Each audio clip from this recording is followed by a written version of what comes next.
बरसात की पहली काली रात थी। गांव नरैठ के चारों ओर फैले अंधेरे जंगल में कुछ ऐसा घट रहा था जिसे किसी ने आंखों से नहीं देखा था, मगर उसकी सरसराहट पूरे गांव की नींद छीन रही थी। लीला, जो गांव के तालाब किनारे बने मिट्टी के घर में अपनी बूढ़ी मां के साथ रहती थी, उस रात अचानक खिड़की से बाहर देखने लगी। पानी की बूंदें टप टप गिर रही थीं, मगर उसके कानों में एक अजीब सी सीटी की आवाज गूंज रही थी, जैसे कोई दूर से उसका नाम पुकार रहा हो। लीला के पिता का देहांत तब हुआ था जब वह सिर्फ 10 साल की थी, और उसकी मां ने कई बार चेताया था कि जंगल की ओर मत जाना, क्योंकि वहां नागवन है।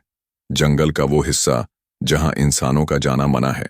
कहते हैं वहां एक काला नाग रहता है जो इंसानों की आंखों में आंखें डालकर उनके मन पढ़ लेता है। लीला ने बचपन में इसे एक लोक कथा समझकर टाल दिया था, लेकिन पिछले कुछ महीनों से हर रात उसे खिड़की के बाहर वहीं चमकती 2 आंखें दिखने लगी थीं, जिनमें न रोशनी थी न अंधेरा, बस एक गहरा खिंचाव था। उस रात जैसे किसी अदृश्य ताकत ने उसके पांव पकड़ लिए हों। वह बिना कुछ सोचे खिड़की खोलकर बारिश में बाहर निकल पड़ी। कीचड़ से लथपथ पगडंडी पर चलती हुई वह तालाब के किनारे पहुंची। वहां चांदनी में भीगता हुआ एक लंबा काला सांप स्थिर होकर उसकी ओर देख रहा था। लीला की सांसें थम गईं, लेकिन डर के बजाय उसके सीने में अजीब सी गर्माहट भरने लगी, जैसे कोई पुराना रिश्ता उसे खींच रहा हो। तभी हवा में एक फुसफुसाहट उभरी। तुम आ गई। लीला चौंक पड़ी। यह आवाज उसके दिमाग के अंदर गूंज रही थी। होंठ किसी ने नहीं हिलाए थे। एक ठंडी लहर उसकी रीढ़ में दौड़ गई, और वह समझ भी नहीं पाई कि कैसे उसके पांव उस सांप के बिल्कुल करीब जा पहुंचे। सांप ने अपना फन नहीं उठाया, न ही फुफकारा, बस धीरे धीरे उसके चारों ओर चक्कर लगाने लगा, जैसे किसी प्राचीन रस्म की शुरुआत हो रही हो। दूर से गांव के मंदिर की घंटी बजी, और लीला को लगा जैसे पूरा जंगल इस मुलाकात का गवाह बन गया हो। लेकिन इसी क्षण पेड़ों के बीच से एक बूढ़ा आदमी फटी पुरानी धोती में, हाथ में जलती हुई लालटेन लिए, हड़बड़ाते हुए उसकी ओर दौड़ा और चिल्लाया, भाग यहां से, वरना तेरा नाम भी जंगल की कहानियों में जुड़ जाएगा। लीला ने मुड़कर देखा, पर उस पल तक सांप गायब हो चुका था। पीछे सिर्फ भीगी हुई मिट्टी में लहरदार निशान बाकी थे। बूढ़े ने उसका हाथ पकड़कर झकझोरते हुए कहा, यह तो बस शुरुआत है लड़की, अगली बार वो तुझे छोड़कर नहीं जाएगा। और लीला का दिल धक से रह गया, क्योंकि वह बूढ़ा आदमी गांव का था ही नहीं, और उसने उसका नाम कभी सुना भी नहीं था। फिर भी वह उसे लीला कहकर बुला रहा था। लीला रात भर सो नहीं पाई। बूढ़े अजनबी की आंखों में जैसे कोई अनकहा डर था, और वह डर अब लीला के भीतर धड़क रहा था। सुबह होते होते गांव में अजीब बातें फैलने लगीं। कुछ ने कहा कि लीला को तालाब किनारे किसी परछाई के साथ देखा गया। कुछ ने दावा किया कि उसकी आंखों में अब पहले जैसी मासूमियत नहीं रही, जैसे वह किसी अनजाने राज में बंध चुकी हो। लीला की मां सीता ने उसे कई बार टोकने की कोशिश की, पर लीला खुद नहीं समझ पा रही थी कि उस रात क्या हुआ। वह सांप की आंखें, वो फुसफुसाहट, और सबसे बढ़कर वो अजनबी बूढ़ा, सब कुछ एक पहेली जैसा था। उसी दोपहर जब लीला तालाब से पानी भर रही थी, उसे पास के जंगल से वही सीटी सी आवाज सुनाई दी, मगर इस बार उसमें जल्दबाजी थी, जैसे कोई उसे तुरंत बुला रहा हो। अपने ही कदमों पर काबू न रखते हुए वह नागवन की सीमा की ओर बढ़ने लगी, जहां घने पेड़ आकाश को ढक लेते थे और भीतर की हवा ठंडी व भारी हो जाती थी। वहां पहुंचते ही उसे वही काला सांप दिखाई दिया, लेकिन इस बार वह अकेला नहीं था। उसके पीछे एक चमकदार, हल्की सुनहरी आभा वाला दूसरा सांप भी था, जो आकार में छोटा, पर आंखों में वैसी ही गहराई ले हुए था। लीला उन्हें देख रही थी, तभी हवा में फिर आवाज गूंजी, तुम हमारे बंधन में बंध चुकी हो। पिछली जन्म की कसम निभाने का समय आ गया है। लीला का दिल तेजी से धड़कने लगा। पिछला जन्म, कसम? तभी झाड़ियों में खड़खड़ाहट हुई, और वही बूढ़ा आदमी सामने आ गया। इस बार हाथ में एक लकड़ी का डिब्बा था, जिसे उसने जमीन पर रखा और खोला। उसमें एक पुराना चांदी का हार था, जिस पर सांपों के 2 लिपटे हुए फन उकेरे थे।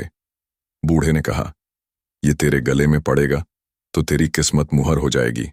लीला, शादी से पहले इसे पहनना मना है, वरना वह वाक्य अधूरा छोड़कर तेजी से जंगल की गहराई में गायब हो गया। लीला ने हार को छूते ही महसूस किया कि उसकी उंगलियों में हल्की सी सिहरन दौड़ गई और सांपों ने एक साथ अपना सिर उठाकर उसकी आंखों में देखा। चांदनी की रोशनी में लीला को ऐसा लगा मानो पूरा नागवन अब उसके लिए सांस ले रहा हो, और दूर मंदिर के पुजारी की घंटी फिर बजी, जैसे किसी अदृश्य रस्म की गिनती शुरू हो चुकी हो। अगली सुबह गांव का माहौल बदला हुआ था। पंचायत चौपाल में बुजुर्ग, औरतें और कुछ नौजवान जमा थे। सभी की नजरें लीला के घर की ओर थीं। हवा में कानाफूसी थी कि लीला पर जंगल का नाग बंधन चढ़ गया है, और अगर समय रहते इसे तोड़ा न गया तो गांव पर विपत्ति आएगी। लीला जब आंगन में पानी भर रही थी तो गांव की बूढ़ी दाई, जो कभी जंगल में बच्चों का जन्म कराने जाती थी, उसके पास आकर धीमे से बोली, बिटिया, नागवन खेल नहीं है। तेरे बाबा भी इस जंगल के फेर में पड़े थे। और फिर उसकी आंखें भर आईं, पर उसने बात पूरी नहीं की। लीला का दिल बैठने लगा, क्योंकि उसके पिता की मौत की कहानी में हमेशा एक अधूरा सच छुपा था, जिसे कभी किसी ने जुबान पर नहीं लाया। उसी शाम लीला अकेली तालाब किनारे बैठी थी। तभी हवा अचानक ठंडी हो गई और पानी में गोल गोल लहरें बनने लगीं। फिर वही काला सांप धीरे धीरे पानी से बाहर आया। उसकी आंखों में एक अनकहा इशारा था, जैसे वह लीला को अपने पीछे आने को कह रहा हो। लीला अनजाने में खड़ी हुई और जंगल की ओर बढ़ने लगी, पर तभी मंदिर के पुजारी ने उसे रोक लिया। उनकी आंखों में भय था और हाथ में तांबे की घंटी व लाल धागा। उन्होंने कहा, अगर उस ओर गई तो लौटकर इंसानों में नहीं रह पाएगी। ये जंगल जिसे अपना लेता है उसे छोड़ता नहीं। लीला ठिठक गई, लेकिन उसके भीतर जैसे दो आवाजें लड़ रही थीं। एक जो उसे गांव में रहने और सामान्य जीवन जीने को कह रही थी, और दूसरी जो उसे उस सांप की आंखों में समा जाने को खींच रही थी। पुजारी ने उसकी कलाई में लाल धागा बांधते हुए फुसफुसाया, तेरी किस्मत उसी रात लिखी गई थी जब तू पैदा हुई थी।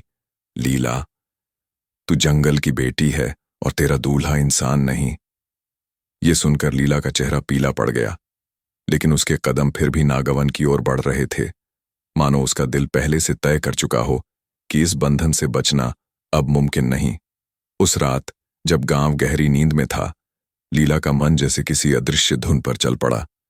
लाल धागा जो पुजारी ने उसकी कलाई में बांधा था, अचानक खुद ब खुद ढीला होकर गिर गया, और उसी क्षण खिड़की के बाहर वही सीटी जैसी आवाज गूंजी। इस बार वह न धीमी थी न रहस्यमयी, बल्कि आदेश जैसी थी। लीला ने बिना चप्पल पहने आंगन पार किया और तालाब किनारे पहुंचते ही देखा कि काला सांप पानी के भीतर गोल गोल घूम रहा है, मानो किसी मंत्र का उच्चारण कर रहा हो। पानी से नीली सी रोशनी उठने लगी और लीला को जैसे अपने पैरों के नीचे की जमीन खिसकती महसूस हुई। सांप ने एक बार उसे सीधा देखा, फिर जंगल की गहराई की ओर मुड़ गया। लीला उसके पीछे चली और पहली बार नागवन के उस हिस्से में पहुंची जहां कभी कोई इंसान नहीं गया था। वहां चारों तरफ ऊंचे ऊंचे वृक्ष थे, जिनकी जड़ों के बीच से सफेद धुआं उठ रहा था, और बीच में एक गोल पत्थर का चबूतरा था जिस पर प्राचीन लिपियों में कुछ उकेरा गया था। लीला ने हाथ बढ़ाकर उन लिपियों को छुआ तो अचानक पूरा चबूतरा सुनहरी रोशनी से चमक उठा और धुआं साफ होकर एक आकृति में बदल गया। वो था वही बूढ़ा आदमी, अब किसी साधु की तरह दिख रहा था। उसकी आवाज गहरी और धीमी थी, लीला, यह द्वार है नागवंश और मानव वंश के मिलन का। तेरी किस्मत पिछले जन्म में तय हुई थी जब तूने नागराज की प्राण रक्षा की थी। आज तू वही वचन पूरा करने आई है। लीला कुछ बोल पाती, उससे पहले काले सांप के पीछे सुनहरी आभा वाला दूसरा सांप भी आ गया और दोनों ने अपने अपने फन झुकाकर चबूतरे को छुआ।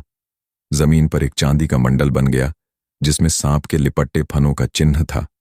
साधु ने कहा, जब अगला पूर्णिमा का चांद निकलेगा तेरी शादी होगी और तब से तू सिर्फ इंसानों की दुनिया में नहीं रहेगी।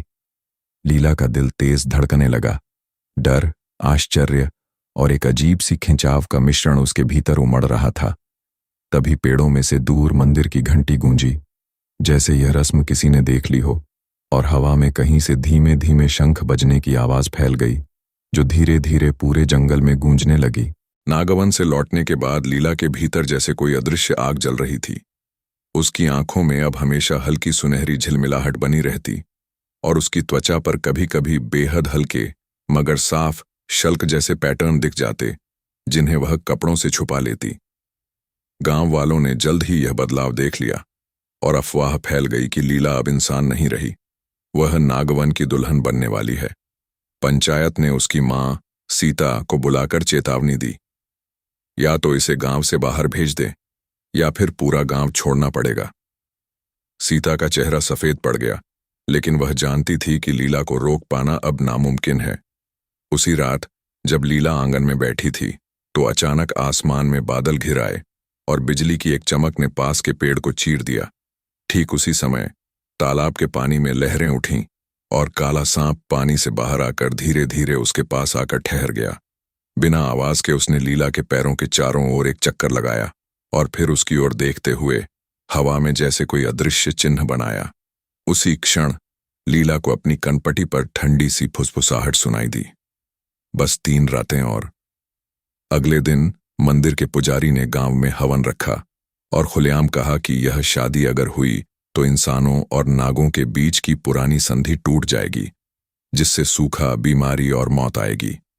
गांव के कुछ जवान मशालें लेकर नागवन में जाने का प्लान बनाने लगे ताकि उस नाग को मार सकें, मगर लीला को जैसे पहले से इस बात का पता था। उस रात उसने चुपचाप जंगल के उस हिस्से में कदम रखे जहां चांदनी मुश्किल से पहुंचती थी और वहां सुनहरी आभा वाला सांप उसका इंतजार कर रहा था। उसने अपनी ठंडी चिकनी देह लीला के हाथ पर रखी और उस स्पर्श से लीला के शरीर में एक अजीब शक्ति दौड़ गई। वह शक्ति जो उसे न इंसानों से डरने देती थी न मौत से। दूर कहीं ढोल और शंख बजने लगे और हवा में हल्की सी गंध फैल गई, जैसे किसी ने नाग पंचमी की पूजा का प्रसाद अभी अभी चढ़ाया हो।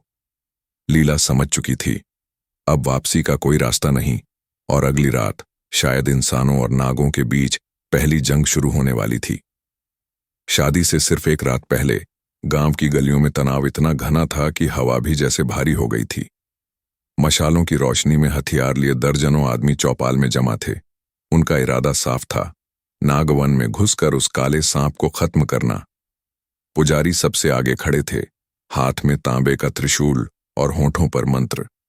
लीला अपने घर की अंधेरी कोठरी में बैठी थी, लेकिन उसके कानों में जंगल की तरफ से आ रही एक धीमी सी लय सुनाई दे रही थी, जैसे कोई अनसुनी शहनाई बज रही हो। तभी उसकी खिड़की के बाहर वही बूढ़ा साधु प्रकट हुआ। इस बार आंखों में तेज और हाथ में सफेद कपड़े में लिपटी कोई वस्तु। उसने कपड़ा खोला तो वही चांदी का हार सामने था, जिस पर 2 लिपटे फन बने थे।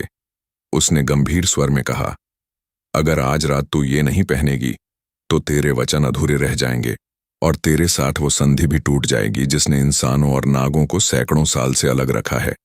लीला का दिल तेजी से धड़कने लगा। उसे पता था कि हार पहनने का मतलब है हमेशा के लिए नागवन की हो जाना। तभी दूर से मशालों की रोशनी और इंसानों के नारों की गूंज आई। गांव वाले जंगल में घुस चुके थे। लीला उठी, हार को कसकर पकड़ा और तालाब की ओर दौड़ पड़ी। जैसे ही उसके पैर पानी को छुए, लहरों के बीच से काला और सुनहरी आभा वाला दोनों सांप एक साथ बाहर आए। उनकी आंखों में गुस्सा और डर साफ था। जंगल की तरफ से अचानक सैकड़ों सांपों की फुफकार गूंज उठी, मानो पूरा नागवन जाग चुका हो। इंसान और नाग आमने सामने थे और बीच में खड़ी लीला को फैसला करना था, क्या वह अपने जन्म का वचन निभाएगी या इंसानों की दुनिया में लौट जाएगी। बिजली कड़की, आसमान में बादल फट पड़े और उसी क्षण लीला ने हार को अपने गले में डाल लिया। एक तेज सफेद रोशनी चारों ओर फैल गई और अगले पल इंसान अपनी मशालें गिराकर पीछे हटने लगे, क्योंकि उनके सामने अब सिर्फ लीला नहीं बल्कि आधी इंसान आधी नाग रूपी दुल्हन खड़ी थी, जिसकी आंखें चांदनी में आग की तरह चमक रही थीं। पूर्णिमा की रात, नागवन का दिल मानो धड़क रहा था। घने पेड़ों के बीच सुनहरी और नीली रोशनी बिखरी हुई थी, जैसे तारों का झुंड जमीन पर उतर आया हो। लीला अब आधी इंसान और आधी नाग रूप में चांदी के हार और गहरे हरे रंग की रेशमी साड़ी में मंडप के बीच खड़ी थी। चारों ओर अनगिनत नाग चुपचाप घेरा बनाए हुए थे। बीच में पत्थर के चबूतरे पर काला सांप और सुनहरी आभा वाला सांप आमने सामने थे। उनके फन के बीच एक छोटी सी चांदी की कलश थी जिसमें चमकता हुआ दूध जैसा तरल भरा था। बूढ़ा साधु, अब नागावन का प्रधान पुजारी, मंत्र पढ़ रहा था। आज से इंसान और नागवंश का वचन फिर से जुड़ता है। तभी लीला की नजर चबूतरे के नीचे पड़ी और उसका दिल थम गया। वहां मिट्टी में आधा दबा एक पुराना लकड़ी का ताबूत था जिस पर उसका अपना नाम खुदा हुआ था और तारीख उसकी जन्मतिथि से कई साल पहले की। लीला के पैरों तले जमीन हिल गई। क्या वह पहले भी जन्म ले चुकी थी? क्या वह इस जंगल में मर चुकी थी?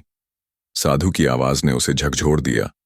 लीला, तेरा पहला जन्म यहीं खत्म हुआ था, जब तूने नागराज को बचाने के लिए अपनी जान दी थी। आज तू अपना अधूरा वचन पूरा करने आई है। लीला की आंखों में अचानक बचपन की धुंधली यादें लौटने लगीं। खून से लथपथ एक सांप को अपनी गोद में उठाना, गांव वालों की चिल्लाहट और फिर एक तेज डंक की चुभन। चबूतरे पर दूध सा तरल कांपने लगा, जैसे उसका इंतजार कर रहा हो। काले सांप ने अपने फन से कलश को ठेला और तरल सीधे लीला के पैरों तक बह आया। जैसे ही उसने उसे छुआ, उसकी सांसें भारी हो गईं और आंखों में सुनहरी रोशनी फैल गई। तभी पेड़ों के बीच से मशालें चमकीं। गांव वाले शादी रोकने आ पहुंचे थे। हवा में फुफकार, मंत्र और चीखें एक साथ गूंज उठीं और लीला समझ गई, अगर आज रात रस्म पूरी नहीं हुई तो इंसानों और नागों के बीच सदियों की शांति खून में बदल जाएगी। मंडप के चारों ओर फैली रहस्यमयी रोशनी अचानक कांप उठी जब पेड़ों के बीच से मशालें और चिल्लाहटें फट पड़ीं। गांव के दर्जनों लोग हथियार लहराते हुए नागवन के पवित्र घेरे में घुस आए। काले और सुनहरी आभा वाले दोनों नाग फन उठाकर फुफकारने लगे और उसी क्षण चारों दिशाओं से सैकड़ों नाग सरसराते हुए इंसानों को घेरने लगे। हवा में मंत्र, फुफकार और डर की गंध मिल गई। लीला मंडप के बीच खड़ी थी। उसके एक हाथ में चांदी का हार कसकर पकड़ा था और दूसरे में साधु द्वारा दिया गया दूध सा तरल से भरा कलश। साधु चिल्लाया, ये रस्म पूरी कर लीला, वरना खून बहेगा। लेकिन गांव का प्रधान चिल्लाया, अगर उसने ये रस्म पूरी की तो वो इंसानों के खिलाफ खड़ी होगी। लीला के भीतर दोनों दुनियाओं की आवाजें टकरा रही थीं। एक तरफ उसकी मां, जो मंडप से दूर खड़ी आंसू बहा रही थी, और दूसरी तरफ वो काले नाग की आंखें, जिनमें बचपन से महसूस किया गया वही खिंचाव था। तभी एक जवान ने भाला फेंका जो सीधे काले सांप की ओर बढ़ा। लीला बिजली सी हरकत में आई और अपने नाक रूपी हिस्से से भाले को बीच में ही रोककर जमीन में गाड़ दिया। उसकी आंखों में अब इंसानों जैसी हिचकिचाहट नहीं थी। वो फन उठाकर गर्जना सी फुफकार निकाली, जिससे कई लोग पीछे हट गए। लेकिन प्रधान पुजारी की आवाज ने सबको रोक दिया। रस्म अधूरी है, खून मत बहाओ। लीला ने गहरी सांस ली और कलश से दूध सा तरल काले और सुनहरी दोनों नागों के फनों पर उड़ेल दिया। अगले ही पल एक तेज सुनहरी रोशनी मंडप से निकलकर पूरे जंगल में फैल गई, इंसानों और नागों को आंखें बंद करने पर मजबूर कर दिया। जब रोशनी थमी तो मंडप के बीच लीला अकेली खड़ी थी। ना काला नाग, ना सुनहरी आभा वाला, बस जमीन पर लहरदार निशान और हवा में एक फुसफुसाहट। वचन पूरा हुआ। गांव वाले चुप थे, लेकिन उनके चेहरों पर डर था, क्योंकि उन्हें समझ आ गया था कि लीला अब सिर्फ इंसान नहीं रही और उसकी वफादारी किस ओर है, ये कोई नहीं जानता। पूर्णिमा की रात के बाद नागवन और गांव के बीच एक अदृश्य सरहद खींच गई। कोई इंसान जंगल में कदम रखने की हिम्मत नहीं करता और कोई नाग गांव के पास नहीं आता। लेकिन लीला, जो अब दोनों दुनियाओं की कड़ी बन चुकी थी, दोनों तरफ जा सकती थी। उसके रूप में बदलाव अब साफ था। मानव रूप में भी उसकी आंखों के भीतर सुनहरी परत तैरती और चांदनी में उसकी त्वचा पर हल्के शल्क चमकते। गांव की औरतें उसे देखतीं तो नजरें झुका लेतीं, बच्चे चुप हो जाते और बुजुर्ग धीमे स्वर में कहते, ये नागवन की रानी है। लीला अपनी मां के पास लौटी, लेकिन उसके दिल में गांव के लिए कोई ठहराव नहीं था। रात होते ही वो जंगल में चली जाती, जहां नागावन का हर जीव उसका सम्मान करता। वहीं काला और सुनहरी आभा वाला सांप अब अक्सर उसके चारों ओर घूमते, जैसे उसकी रक्षा कर रहे हों। मगर असली रहस्य तब खुला जब साधु ने उसे एक प्राचीन शिला पर ले जाकर कहा, लीला, तू सिर्फ वचन पूरा करने के लिए नहीं आई थी। तू उस संधि की रक्षक है जिसे टूटने से दोनों दुनियाएं एक दूसरे को निगल जाएंगी। लीला के मन में एक सवाल कौंधा। अगर वो रक्षक है तो क्या उसे किसी एक पक्ष का साथ देना होगा? साधु ने जवाब नहीं दिया, बस इतना कहा, जल्द ही इंसान लोभ में आकर फिर यहां आएंगे और तब तुझे फैसला करना होगा। उसी रात जब लीला गांव लौटी तो उसने चौपाल में गांव के प्रधान और कुछ बाहरी लोगों को देखा। उनके पास लोहे के बड़े बड़े पिंजरे और जाल थे। वो नागवन में घुसकर नागरत्न नाम के कीमती रत्न चुराने का प्लान बना रहे थे, जिनके बारे में माना जाता था कि वो अमृतत्व दे सकते हैं। लीला ने सब सुना लेकिन चुप रही। उसकी आंखों में एक अजीब सी ठंडी चमक थी, मानो वो पहले ही तय कर चुकी हो कि अगली टक्कर में किसका खून बहेगा। बारिश का शोर थम चुका था, लेकिन जंगल में अब एक अजीब सी चुप्पी थी, मानो पूरी धरती ने सांस रोक रखी हो। लीला के सामने सांप अपने पूरे फन के साथ खड़ा था। उसकी आंखें लाल अंगारों की तरह चमक रही थीं और उसकी सांस की गर्मी हवा में धुआं सा घोल रही थी। लीला का दिल अब डर और प्रेम के बीच डोल रहा था। डर इस सच का कि यह जीव उसे पूरी तरह अपने वश में कर चुका है, और प्रेम उस बंधन का जो अब उसकी आत्मा से भी गहरा हो चुका था। तभी अचानक झाड़ियों के पीछे से वही बूढ़ा साधु प्रकट हुआ, जिसके बारे में उसने सुना था कि वह शापों और वरदानों का मालिक है।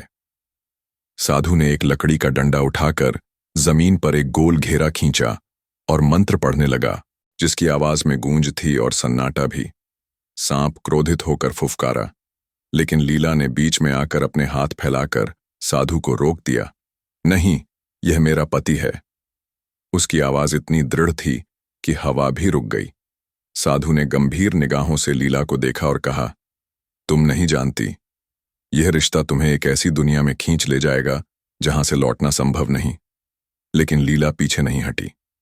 अचानक सांप ने अपने फन को नीचे झुकाकर लीला के पैर छुए और एक तेज रोशनी फैल गई। उस रोशनी में लीला ने खुद को एक अलग जंगल में पाया, जहां कोई इंसान नहीं, सिर्फ अनंत हरियाली और रहस्यमय जीव थे।